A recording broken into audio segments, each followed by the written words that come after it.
여러분, 세상에서 가장 긴 기다림은 어떤 기다림일까요?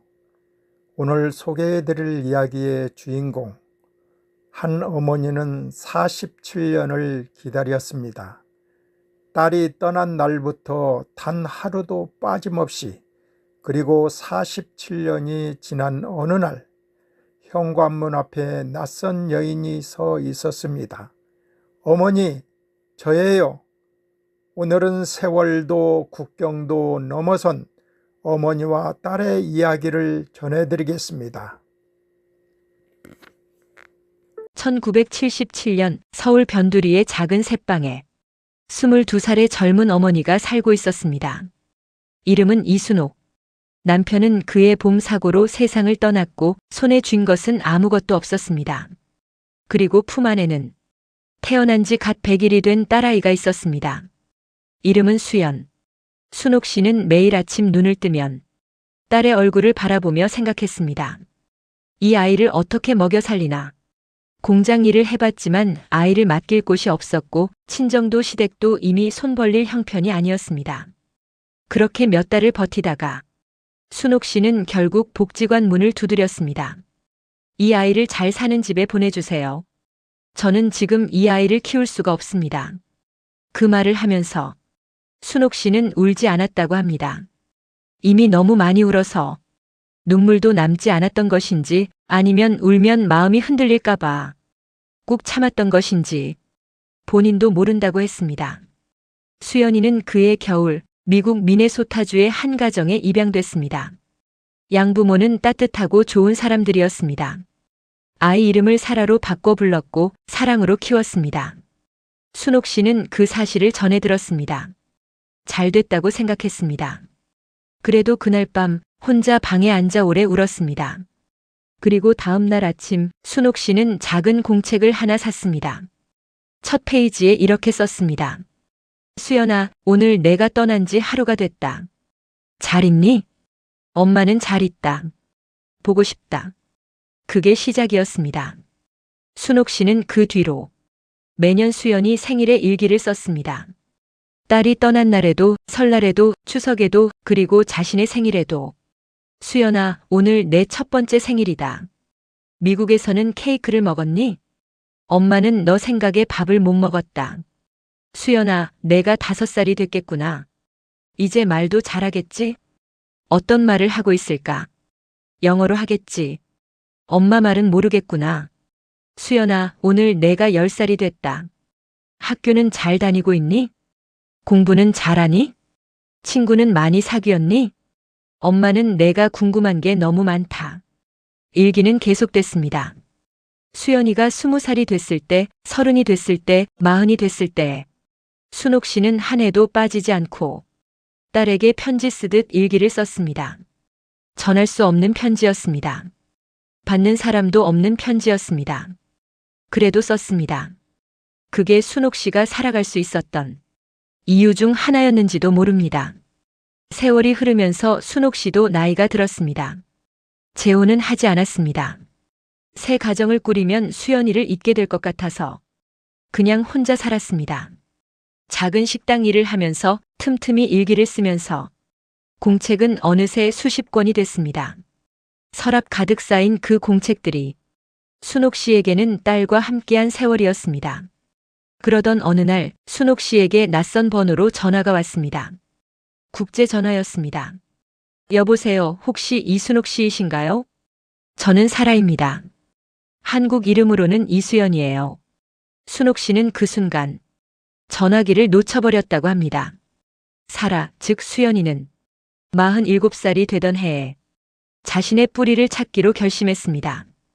양부모님이 연로해지시고 자신도 아이를 낳아 키우면서 문득 이런 생각이 들었다고 합니다. 나를 낳은 어머니는 지금 어디 계실까? 왜 나를 보내셨을까? 나를 생각하고는 계실까? 입양기관을 통해 수소문했고 수개월의 노력 끝에 친어머니의 연락처를 찾아냈습니다. 전화를 걸기 전날 밤 수연이는 뜬 눈으로 밤을 새웠다고 합니다. 어머니가 전화를 받지 않으면 어떡하지? 아니면 나를 기억하지 못하면? 혹시 나를 만나고 싶지 않으시면? 수없이 많은 걱정을 안고 떨리는 손으로 전화를 걸었습니다. 그리고 전화기 너머로 들려온 여보세요라는 목소리. 수연이는 나중에 이렇게 말했습니다. 그 목소리를 듣는 순간 이상하게도 눈물이 났어요.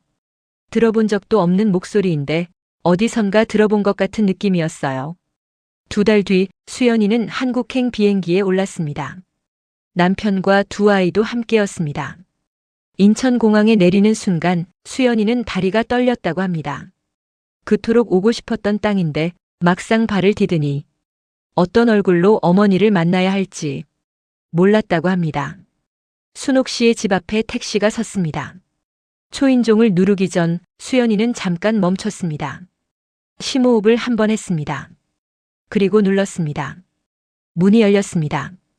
이른이 다 된 작은 체구의 노인이 수연이를 바라보고 있었습니다. 2 사람은 한동안 아무 말도 하지 못했습니다. 그냥 서로를 바라봤습니다. 그러다 수연이가 먼저 입을 열었습니다. 어머니, 저 왔어요. 순옥 씨는 그 자리에서 딸을 끌어안았습니다. 말이 없었습니다. 그냥 꼭 안았습니다. 47년 만에 처음으로. 그날 저녁 2 사람은 밥상 앞에 마주 앉았습니다. 순옥 씨는 서툰 영어로, 수연이는 서툰 한국어로 대화를 나눴습니다. 통역을 맡은 건 수연이의 남편이었습니다. 어색했습니다. 47년의 공백은 그렇게 쉽게 채워지지 않았습니다. 그런데 밥을 다 먹고 난 뒤 순옥 씨가 자리에서 일어나 안방으로 들어갔습니다. 잠시 후 커다란 보따리를 안고 나왔습니다. 수연이 앞에 놓인 것은 낡고 색이 바랜 공책들이었습니다. 수십 권이었습니다. 이게 뭐예요? 순옥 씨가 천천히 말했습니다. 내 일기다. 아니, 엄마가 너한테 쓴 편지다. 내가 떠난 날부터 썼어. 47년 동안.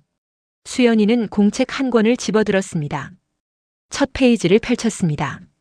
수연아, 오늘 내가 떠난 지 하루가 됐다. 잘 있니? 엄마는 잘 있다. 보고 싶다. 수연이는 그 자리에서 울음을 터뜨렸습니다. 소리를 내어 울었습니다. 옆에 있던 남편도 아이들도 모두 함께 울었습니다. 순옥 씨는 딸의 등을 가만히 쓸어내렸습니다. 아무 말도 하지 않았습니다. 그냥 쓸어내렸습니다. 47년 동안 하지 못했던 그 손길을. 나중에 수연이는 인터뷰에서 이렇게 말했습니다.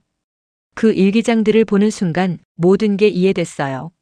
어머니가 나를 버린 게 아니었다는 것. 어머니도 나만큼, 아니 나보다 더 힘드셨다는 것. 그리고 한 번도 나를 잊은 적이 없으셨다는 것을. 순옥 씨도 말했습니다. 그 아이 손을 잡는 순간 47년이 한꺼번에 왔어. 미안하고 고맙고 보고 싶었던 것들이 한꺼번에. 여러분, 순옥 씨는 47년 동안 단 한 번도 딸에게 전할 수 없는 편지를 썼습니다. 받는 사람도 없고 읽어줄 사람도 없는 편지를. 그런데 그 편지들은 결국 딸의 손에 닿았습니다. 사랑은 그렇습니다. 아무리 멀리 있어도 아무리 오래 걸려도 결국 닿아야 할 곳에 닿습니다. 오늘 혹시 마음속에 아직 전하지 못한 말이 있으신 분 계신가요?